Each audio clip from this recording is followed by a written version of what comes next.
Hola a todos, bienvenidos a Paredro, el podcast de libros, autores y demás actores del mundo literario. Mi nombre es Camilo Hoyos y les doy la bienvenida a un capítulo en el que vamos a estar hablando sobre una novela que fue publicada por Libros del Asteroide el año pasado y es de las novelas cortas más lindas, sugerentes, poéticas, exigentes también, como muchos lo verán y lo escucharán el día de hoy, como lo es la novela Las Despedidas del español Jacobo Vergareche. Diego, padre de tres, está esperando en Menorca con su hija a que llegue el resto de su familia y mientras tanto están pidiendo unas tapas cuando ve pasar al frente suyo a una mujer que tiene un ojo de cada color y que le recuerda de algo que nunca ha olvidado y es el encuentro que tuvo 8 días con ella, 17 años atrás en el festival Burning Man, con toda la libertad, el amorío y el enamoramiento que eso produjo. Pero lo que se prometieron entonces y que se sigue cumpliendo es que no se saben el nombre el uno del otro. El pasado irrumpe, las ilusiones, las nociones de libertad, todos una cantidad de temas que se entretejen en esta fantástica novela sobre la que vamos a estar hablando hoy y que es nuestra grandísima, grandísima recomendada. Jacobo Vergareche nació en Londres en 1976. Compagina la escritura con su trabajo como productor audiovisual y guionista y colabora regularmente en diversos medios. Es autor del poemario Playas, la obra de teatro Coma, la colección de libros infantiles Aventuras en Bodytown, el ensayo autobiográfico Estaciones de Regreso y las novelas Los Días Perfectos, publicada por Libros del Asteroide y que fue traducida a 10 lenguas, así como Las Despedidas, sobre el que estaremos hablando hoy, también publicado, perdón, por Libros del Asteroide, en este caso en el 2023. No olviden que este libro lo pueden encontrar a través de Busca Libre, así como todos los demás de Jacobo, la librería online más grande de Latinoamérica, con más de 5 millones de títulos que pueden llegar de un día para otro. Y no olviden tampoco que este capítulo, como todos los anteriores, ha sido editado y producido por Natalia Latorre. Sin mayores preámbulos, bienvenidos. Jacobo, en primer lugar, bienvenido a Paredro. Gracias por invitarme. No, Mm. Jacobo, gracias a ti por acompañarnos. Estás en verano, no sé si estás en Menorca por pura coincidencia, por la novela que estaremos hablando ahorita o dónde estás, pero estás recibiendo el calor y te agradezco mucho el rato para poder estar aquí charlando. Mira, pero eso no es Menorca, es el País Vasco. Yo, Ah, yo, ok. yo no veraneo en Menorca ni tengo demasiado vínculo con Menorca, o sea, pero sí veraneo en el norte de España, donde no hace calor. O sea, Ah, ok. ah, Yo te siempre escribo desde Santa Marta, donde sí está haciendo bastante color aquí en sí. el Caribe, pero qué bueno que me ayudó a conectar y a pensar mucho en esa Menorca que tú retratas en esta tu última novela, Jacobo, Las Despedidas de Mm, Libros del Asteroide, una ujú, novela publicada pues muy recientemente, en realidad es 2023, una ujú, novela que a mí me parece de una belleza, de una dureza y de tantas cosas, Jacobo, para preguntarte y que para que la ujú. audiencia vaya a leer. Pero quiero arrancar haciéndote una pregunta, Jacobo. Esto A va a ver, sonar una butad total y horrible. Yo soy del 79, tú eres del ujú, 76, pero hay algo que la edad me trae, el hacerse ujú, adulto, si se quiere, que todos estos son temas de tu novela, yo creo, que abre una perspectiva sobre novelas, lecciones de lectura y ujú, circunstancias de personajes en las que tú ves ya distinto. Una novela como la tuya, yo tengo 3 hijos, estoy casado y llega un momento en el que uno entiende que muchas novelas empiezan a ser escritas para nuestras generaciones, o así me da por pensar. Jacobo, ¿tenías una edad lectora cuando tú arrancaste esta novela? ¿Pensabas en un lector determinado o te mandaste un poco a esto que estaremos hablando de la libertad, la nostalgia y la vida pasada, si se quiere, y terminaste en esta franja de edad? Buena pregunta, ¿no? Bueno, me hace gracia que estés en Santa Marta. Yo conozco Santa Marta bastante mejor que Menorca, te diré, porque estuve ahí mucho tiempo, Ah, por, mira. por toda esa zona. Yo estuve como casi 7 meses en Colombia y una gran parte de esa estancia fue en Santa Marta, en Minca, en Palomino, antes de que Palomino estuviese lleno de sitios ahí. Pero bueno, sí, la verdad es que toda esa zona me gusta, hasta Río Hacha estuve y me encanta esa zona. En 2009 fue, 2009-2010. Ah, El, mira qué bien. em, a ver, no sé, o sea, uno escribe de lo que conoce o por lo menos yo, que soy poco imaginativo y tiendo a escribir de las cosas que me afligen, que me afectan, de lo que ocurre a mi alrededor, de lo que le ocurre a la gente a mi alrededor, y del momento en la vida en el que estoy. Entonces, claro, indudablemente, pues esta novela y la anterior sí que están muy ligadas a un momento en el tiempo que es esa mediana edad donde uno todavía le queda mucho por delante, pero ya le queda bastante, bastante por detrás y bastantes frustraciones de cosas que no ha hecho, de gente que ha dejado de ver por el camino. Pero bueno, y eso no quita que se lo pueda leer alguien de 20 años o alguien de 80. Es curioso cuando ocurre, ¿no? Porque a mí me gusta cuando me encuentro a alguien jovencito que todavía no, la vida no le ha pasado por encima y que se ha leído el libro, y ver qué opina, porque claro, lo ve como algo que todavía no me ha pasado y lo ve como algo muy lejano, ¿no? Pero también cuando se lo he pasado a amigos mayores, gente de 80 años, por ejemplo, también lo ve como algo lejanísimo, ¿no? Como algo que te pasa, consideran que eso casi forma parte de la juventud, ¿no? Del último tramo de la juventud. O sea que bueno, no sé. Estaba pensando ahorita, Jacobo, mientras te escucho, y claro, que me imagino que las lecturas de 20 años, justamente ayer aquí estábamos en una entrevista con Piedad Bonet, hablando de lo que es su novela, ¿Qué hacer con estos pedazos? Que es una novela que trata de personajes, que es un matrimonio de Mm, 65, 70 años, y que en mm, entrevistas ella decía que no son sus amigas quienes compran el libro, sino las hijas de sus amigas, ya. para regalárselas a sus madres Ajá. diciéndoles, mira tú lo que es esta relación para ver si de pronto de acá tú puedes ver, porque ellas mismas decía más o menos, no la quiero citar mal, pero decía un poco, las de mi generación no lo ven como la ven los demás. Entonces también habrá algo. Y ahorita la audiencia ya explicaremos específicamente a qué nos referimos. Te voy a contar una muy divertida que me pasó ahora que me acuerdo de esta pregunta que me haces.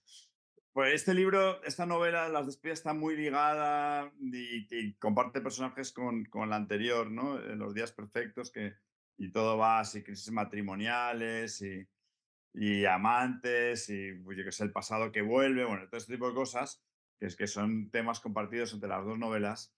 Y una vez me escribió un cura, y me escribió un cura diciéndome que había montado un grupo de lectura con mi novela para jóvenes jesuitas, jóvenes cristianos, vamos, no es que fuesen, eran laicos, ¿no? Pero que eran chavales muy vinculados a la iglesia y que tenían un club de lectura universitario en un colegio universitario, una residencia universitaria pues eso, de chicos muy católicos, ¿no? De 20 años y entonces yo les fui y dije, bueno, les digo, os sonará como muy lejano, casi marciano, ¿no? Por el momento que estáis de la vida.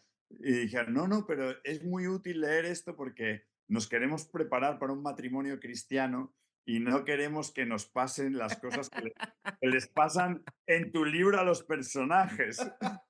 Y me pareció, o sea, que un cura hubiese utilizado esto como una manera para de fortalecer al matrimonio cristiano, ¿sabes? No escamotearles los verdaderos peligros con los que se van a encontrar, que es eso, los amores del pasado, la frustración, el cansancio, el tedio del matrimonio. Bien, pues esas cosas pasan. Un libro te sirve para conocer el futuro de lo que va a pasar. Yo creo que sí. Y que gracias por traernos esto, porque creo que sin lugar a dudas la tuya, y como vamos a ver, ahora lo trae. Ahora, hay algo que me quedé pensando ahorita, lo que te preguntaba de la edad de lectores y la reacción de lectores jóvenes. Hay algo que está en esta novela, Jacobo, de alguna forma. No digo que sea latente, pero que sí aparece. Y de repente, Diego cae en cuenta del tipo de vida que lleva por un encuentro del pasado. Mm, En los días perfectos también visitas la imagen que me atrevo a decir que es un poquito lo de la vida insatisfecha, de un algo que perseguimos y Ujú, que no sabemos muy bien si debemos ir a buscarlo, siempre la toma de decisiones, ese momentico en que Diego en la primera escena dice, bueno, ¿salgo o no salgo? Cojo el yaúd, voy a ver si el velero está o no mm, está. Esos momenticos en que sabes que, como decimos acá, es jugar con fuego, es jugar con candela y el ujú. peligro de salir quemado. ¿Tú crees que lo que podríamos denominar este sueño de la vida insatisfecha es algo que le pasa a esta generación o más bien es algo con lo que siempre hemos vivido? Dos Se puede, palabritas que hablan ah, mucho que lo que es y lo que representan, como lo es el Burning Man, ah, la libertad, el sueño, el desierto, etcétera, ah. etcétera. ¿Crees que somos más dados a estar más frustrados ahorita, además por ser un poquito una generación entre medios? Bueno, yo creo que, se podría hacer una disquisición muy grande sobre todo esto, pero Nietzsche decía que la felicidad es un invento de los ingleses. Y cuando, y cuando decía eso, bueno, sí, habría que hacer un análisis de por qué dice eso. Si cuando dice inglés significa el mundo anglosajón, esa constitución americana que dice esta sandez de everybody is entitled to the pursuit of happiness. O sea, que la gente tiene un derecho, no a la felicidad, que a eso no se le puede dar el derecho a nadie a ser feliz, pero sí a perseguir su propia, no a la búsqueda, el derecho a la búsqueda de la felicidad. Eso es como un derecho garantizado por la Constitución americana. Y entonces, claro, eso lo que genera es un estado de ansiedad muy grande en el hombre, porque uno piensa que ha venido a este mundo a ser feliz. Y sin embargo, el antiguo mundo, digamos, antes de toda esta búsqueda de la felicidad, ¿no? Era un mundo en el que la gente quería estar en paz consigo mismo y tenía más que ver con el deber, ¿no? Con el sentido del deber, con el deber conquistado, ¿no? Con estar en paz y irme a la cama y no sufrir y no tener la angustia bueno, pues del saber qué es lo que tengo que hacer cuando me levanto y el saber cuál es mi sitio en el mundo. Eso era un poco el mundo anterior a este mundo en el que uno tiene que ir al Burning Man, tiene que haber vivido la mayor experiencia, o sea, somos un poco cazadores de experiencias, ¿no? Esos restaurantes de 3 estrellas Michelin hoy en día, que en vez de llamar a un almuerzo, almuerzo, una cena, lo llaman una experiencia, ¿no? Llaman todo una experiencia, la experiencia. Esta cultura de la experiencia que es un poco, bueno, es una gran estafa en cierta manera, ¿no? Yo siempre pienso que Donald Trump y toda esta gente triunfa porque tanta gente se ha dado cuenta de que no va a conseguir casarse con la mujer de su vida, la guapa del colegio, o va a ser un gordo el resto de sus vidas, o va a vivir en el Midwest y todo el mundo cree que todo el mundo está viviendo en un loft en Manhattan escuchando vinilos de Miles Davis mientras él vive una vida fea y sin belleza.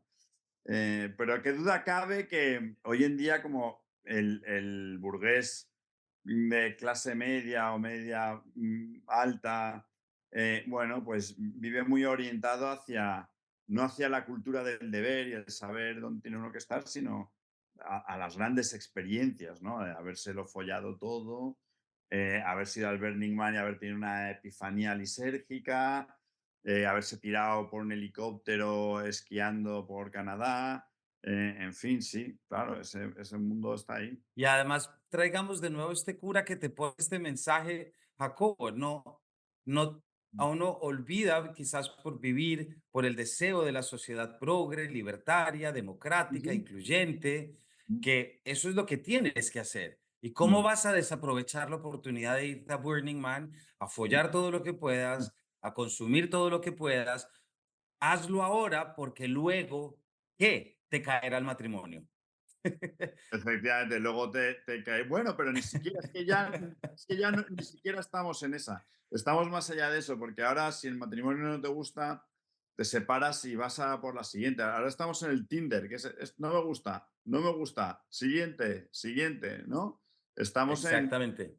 digamos que en ese infinitas posibilidades constantes.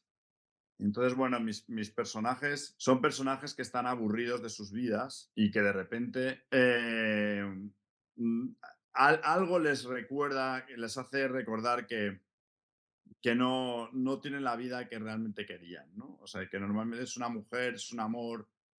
En el caso de las despedidas, es alguien que viene de un pasado muy lejano que ha conseguido ya hasta olvidar incluso. Ahí yo te quería hacer una pregunta, Jacobo, porque evidentemente en este momento en el que Diego está en el bar con Martina, su hija, y le irrumpe este pasado, esta Ujú, mujer con la que estuvo en Burning Man, bajo unos tratos particulares, bajo una narrativa particular además, que es de donde se ujú, ha agarrado todo el tiempo, creyendo que esto fue así, y de repente cae en cuenta, como tú dices, de este aburrimiento, de este nui, de este tedio. Había algo que yo me preguntaba, Jacobo, y te quería preguntar a ti. ¿Tú crees que ese tedio de Diego mm. en las despedidas, tú crees que él es víctima o victimario de ese tedio? ¿Es algo que buscó por malas decisiones? Hay algo muy interesante cuando habla con la mujer, que quiero dar el mínimo de spoilers posible, incluyendo nombres, pero hay dos conversaciones fundamentales cuando habla con ella en el Burning Man hace 17 años y luego cuando se presenta como es ahora. Mm, A veces al presentarnos ahora somos más aburridos que hace 17 años o aburridos según algún criterio de libertad y de todo esto. ¿Pues tú crees que en el caso de Diego, él se buscó este tedio por malas decisiones o crees que indudablemente la institución del matrimonio, como está montada, es un callejón sin salida, hagas lo que hagas? Em, mm, la verdad es que no lo sé, o sea, porque hay matrimonios que son felices o que son relativamente, digamos que están en un lugar donde pueden estar contentos con sus vidas, ¿no? Tienen unas vidas que son provechosas, satisfechas, se enriquecen. O sea, eso ocurre. Y lo vemos, ¿no? No son los más, pero hay algunos que son así. Y luego también la alternativa de estar solo o en la ansiedad de tener que encontrar a alguien todo el rato y de sentirse, pues eso, como un poco vacío, un poco como a la espera de que llegue esa persona que en teoría nos va a rescatar de nosotros mismos, pues no sé si eso es peor. O sea, que no te sé bien responder a esa pregunta. Lo que sí que creo con respecto al personaje es que es un personaje, en cierta medida, que es un personaje que ha aceptado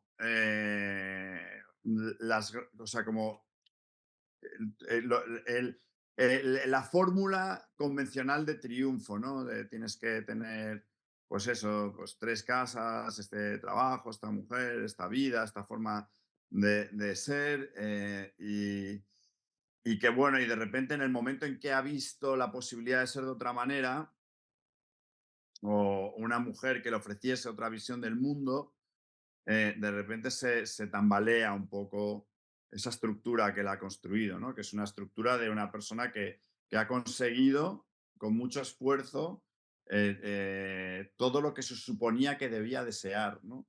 Pero es que a veces luego nos damos cuenta de que lo que se supone que debemos desear no es lo que deseábamos. Ese es el terror, ¿no? Y frente también a esas posibilidades de deseo, Jacobo, hay algo que me llama mucho la atención y creo que así vamos llegando. Ahorita en la segunda parte te querré preguntar cosas muy puntuales más de la novela, pero ya aparece una palabra que ha aparecido en titulares tuyos de entrevistas que has dado, pero aparece en boca del personaje, y es ese increíble parecido entre el fentanilo y la nostalgia o la melancolía, ¿cierto? En esta cuestión de que nos volvemos adictos a nosotros mismos. Parecería, incluso haciéndote la pregunta anterior, que lo más peligroso no es la institución del matrimonio, no es estas cosas, sino que lo más peligroso es querer y ser capaces más bien de vivir con nuestros propios recuerdos, con nuestras propias prácticamente anécdotas que creemos y suponemos de inmediato que nos dejan en un mejor lugar del que indudablemente estamos en la actualidad. Somos terriblemente pesimistas con el hoy. Es como Mm. si el ayer siempre hubiera sido mejor a tal punto que no sabemos hasta dónde nos va a desbarajustar absolutamente todo.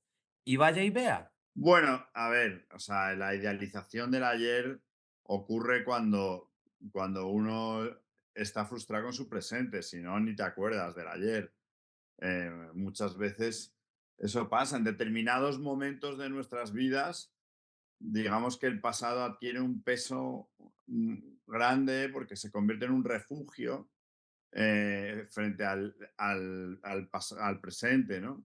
Y realmente, bueno, pues eso es la nostalgia y la melancolía, ¿no? El estar todo el rato construyendo el pasado, porque el pasado es que aparte que muchas veces no es más que una construcción, ni siquiera es más una fantasía que algo real que vamos alimentando. No, ¿te acuerdas de esto, de tal, de no sé qué?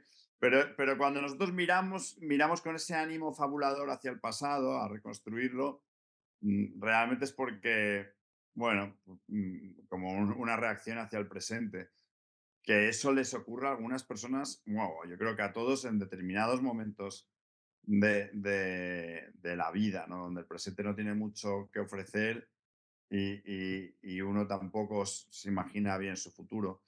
Pero que bueno, yo le deseo a la gente que a uno no le pase eso, la verdad. Pero te puede pasar, sí, en un montón de momentos. Y te puede pasar ese sentirte atrapado en un presente, que el matrimonio es un tipo de jaula, pero también el trabajo, ¿no? Puede ser otro tipo de jaula, un grupo de amigos que no te dejan ser de otra manera o que te obligan de ser siempre de la misma manera, también es otro tipo de jaula. O sea, hay muchos tipos de jaulas que pueden hacer que el presente se convierta en algo de lo que uno huye hacia atrás, ¿no? Que es más fácil que huir hacia adelante, que es construir tu futuro. Para la audiencia estamos hablando con Jacobo Vergareche de Las Despedidas, publicado por Libros del Asteroide, y no olviden que este, junto con su otra novela también, Los Días Perfectos, pueden encontrarlo a través de Busca Libre, la librería online más grande de Latinoamérica, con un catálogo de más de 5 millones de ejemplares.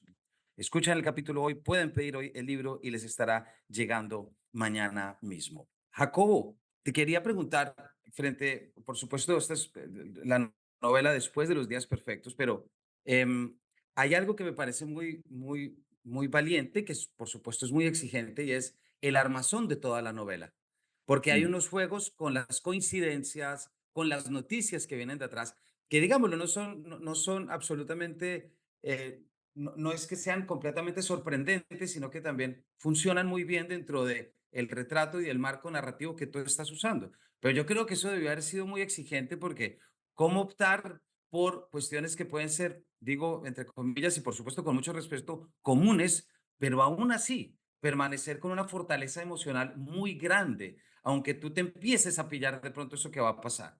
Quisiera arrancar preguntándote, para saltar a temas de la novela, ¿en qué momento, Jacobo, te diste cuenta que esta novela ya se estaba armando dentro de tu cabeza? ¿Cuál fue esa primera imagen de la novela? Un lector diría que la novela surge del primer capítulo, pero pues sería la respuesta más fácil. ¿Sí me explico? Como del momento en el Sí, que ve sí. a la chica caminar. Pero quisiera saber si arrancó la novela por ahí o sale más bien de algo, de una revelación posterior que luego terminas estructurando. Pues, bueno, la novela, yo quería hacer una novela sobre la paternidad, pues las dos anteriores, o sea, Los Días Perfectos, es bastante sobre el amor y anterior a esa tengo otra en otra editorial que se llama Estaciones de Regreso, que es sobre el duelo y sobre la muerte, ¿no? Y la paternidad es la vida, ¿no? Es la herida de la vida. Y bueno, y surgió un poco de ahí, ¿no? De la idea bueno, es un spoiler, pero después de un año de haber publicado la novela no pasa nada, pero lo de encontrarte con un hijo, eh, eh, bueno, pues eso siempre me sorprendió. También me sorprendió, o sea, también hay una idea que estaba ahí, que es la del suicidio y la del suicidio de esta persona. Y empieza un poco ahí el libro porque es una historia real. Es el suicidio del hermano de un amigo mío que se suicidó justo antes de ser padre, ¿no? de una semana antes de ser padre, horrorizado bueno, por lo que sea, o ante el peso de la paternidad. Y, y, y siempre me conmovió mucho esa historia. Ese amigo mío, además, luego fue al Burning Man y hizo ahí su duelo y la aceptación de la muerte de su hermano, o sea, de su elección por el suicidio, que el suicidio es la única muerte que uno elige. Y en ese sentido, pues es muy duro para los demás el pensar por qué se ha ido de nosotros, ¿no? Y con eso empecé un poco el libro, con la paternidad y con la aceptación del suicidio. Y de ahí salió, y luego hay una parte que tú dices, la parte técnica y tal, o sea que el libro tiene muchos giros previsibles y en ese sentido no es una trama tan original, pero a mí lo que no me importaba tanto eso como el construir un narrador que fuese capaz bueno, de reflejar la corriente de conciencia del personaje principal, ¿no? O sea, cómo uno duda ante las cosas, cómo uno hace una simulación de qué pasa si esto, qué pasa si esto no, cómo uno viaja hacia el pasado en el presente y luego proyecta hacia el futuro y todo eso a la vez, ¿no? Y para mí, digamos que el reto como escritor no era tanto la trama, sino la construcción de esa voz, de ese narrador. Y además ese narrador que el componente, si alargamos lo que ya propone Jacobo desde la parte de la paternidad, que ya pues contaste esto que ocurre, entonces podemos aprovecharlo un poquito, pero también sale ese momento en el que empiezas a indagar sobre el pasado y lo que te pasó con alguien más, pero el resultado no es únicamente esa memoria y ese recuerdo que vive dentro de ti, sino también es alguien más que surge de allí. Esa parte, por ejemplo, en la novela me parece que traía, y me refiero es que es un momento de paternidad y se nota en la narración cómo se ralentiza y se está esperando ese momento en el que la madre despierta y vaya al Mm, velero y se lo encuentre. Y uno dice, esto va a pasar en cualquier momento porque uno está concentrado hasta ese momento en el encuentro bueno, entre los examantes. Y bueno, ahí es donde caes en cuenta y dices, no, no, no, esto no es sobre eso.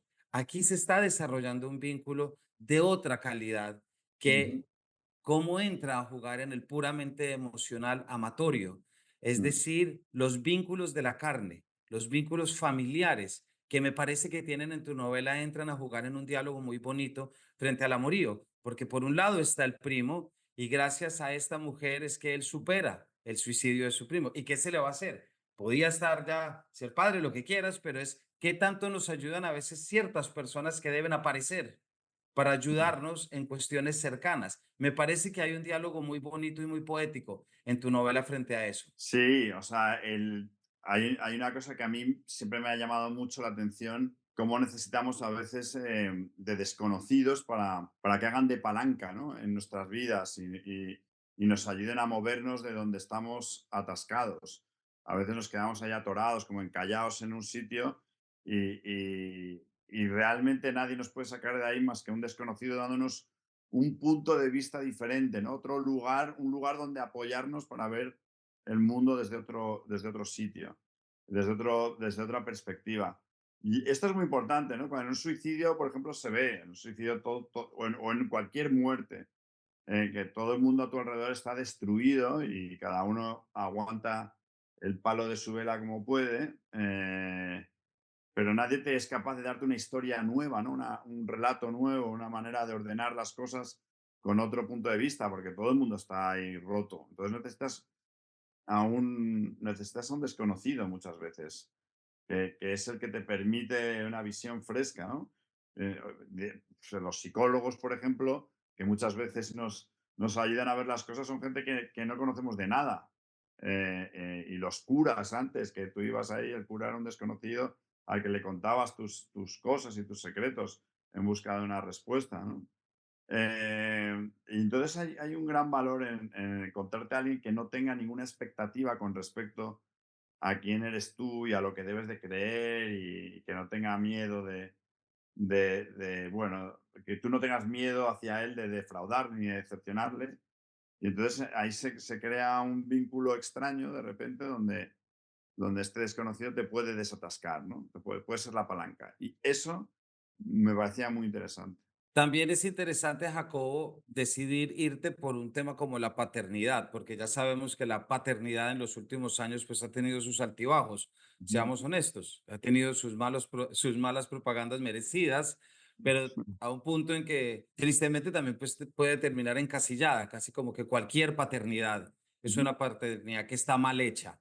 ¿Cierto? Mm. Y encontrarse con libros que toman estos, incluso las circunstancias en las que tú las pones, pues a mí me gusta mucho porque soy padre, entre otras cosas, pero ¿hubo alguna guía que tuviste para poder en este momento acercarte al tema de la paternidad o alguna novela o algo que de pronto desde un ámbito literario te hubiera hablado y que hubiera podido entrar en la conformación no solamente de Diego como personaje, sino también en esa relación que se establece con Diego y su hijo que aparece, pero también, por supuesto, con los demás? No, la verdad es que no, o sea, no lo sé, porque uno nunca sabe lo que le ha influido, ¿no? Pero no me fijé o sea, que yo piense, no me fijé en nada más que, bueno, en cosas que imaginaba o en mi alrededor o alguna historia que he conocido de alguien llamando a casa diciendo que soy tu hijo, que le pasó a un vecino mío, ¿sabes? Bueno, pues ese tipo de cosas que siempre, joder, ¿sabes? En las telenovelas siempre alguien descubre quién es su verdadero padre, ¿no? Eso siempre, bueno, a mí me parece, está en la cuna de la literatura, el descubrimiento del padre. Bueno, ya que estamos hablando, no, hay otro personaje del que quiero aprovechar aquí ya en esta parte un poquito más técnica, pero uno no deja de darse cuenta de Claudia, Mm. ¿cierto? Y del personaje que es Claudia, y que uno no sabe si es alguien que está muy nervioso por la fiesta que viene y que si normalmente puede ser así de intensa y de cansona, si se puede decir, o Ujú. si no lo está haciendo de ninguna manera y solamente está siendo responsable frente a una serie de responsabilidades. Pero es claro que siempre que entra el diálogo entre Diego y Claudia, hay una barra silenciosa que le dice, vuelva al velero, no se Bueno. arrepienta del velero. Eso es claro. Ah. ¿Cómo la ves tú? Pues claro, bueno, el problema es que Claudia no es Claudia. Claudia es lo que Diego piensa de Claudia, ¿no? O sea, que no estamos viendo a Claudia realmente, estamos viendo a Diego pensar y mirar e interactuar con Claudia en un momento de mucha ansiedad, ¿no? Porque, primero, ansiedad social ante una fiesta donde encima Diego ha invitado a los jefes y a los socios, o sea, gente que te va a producir la ansiedad social de tener que quedar bien, de no ser juzgado, de que todo esté perfecto. Y ella de repente tiene esa angustia, ¿no? Y luego es que, claro, ella está pensando en una amiga suya a la que va a cuidar, una amiga suya que se acaba de separar, que está rota, que quiere que la cuiden, y ella está esperando a recogerla en el aeropuerto. Y mientras su marido pues está en esta aventura loquísima de cómo veo a esta otra mujer teniendo un accidente de coche, en fin, una serie de cosas claro, hacen antipático al personaje, pero si uno se pone a pensar fríamente, o sea, la pobre Claudia no tiene ninguna culpa, ¿no? O sea, probablemente no sea como Diego la pinte, ¿no? ¿Por qué te lo pregunto, Jacobo? Porque me parece que frente a la radiografía que se da de la relación, hay una claridad en que, ya nos los decías, la búsqueda de este narrador, y sobre todo esta narración que es Diego, lo que supone también el retrato del matrimonio. Y esto me lleva a otra pregunta, Jacobo. ¿Sientes que hay algo de dificultad publicar en este momento de redes, si se quiere, de generaciones, de como lo quieras llamar, pero hay algo de resistencia? ¿Sientes algún tipo de resistencia o incluso me atrevo a decir de valentía, si se Ujú. quiere, en tomar de una manera seria desde una escritura literaria, por supuesto, temas como el amor o el desamor, el cariño y lo romántico? Eh, Ya, ¿Sientes sí. que es una decisión natural?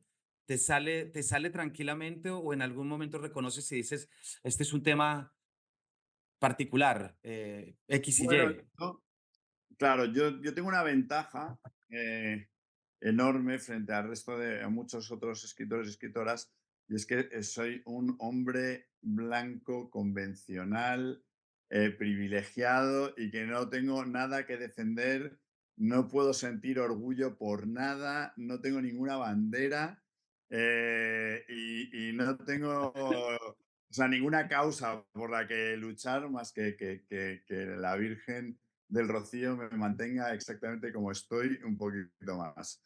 Y entonces, por supuesto que puedo hablar del matrimonio, del amor romántico, de todo este tipo de cosas que la gente ya como que se le ha olvidado hablar, porque todo el mundo está en un momento de literatura propagandística, con sus múltiples causas y no sé, y haciendo como, ¿no? Yo creo que un poco usando la literatura para convencernos de cosas y de ideas y de políticas y de tal.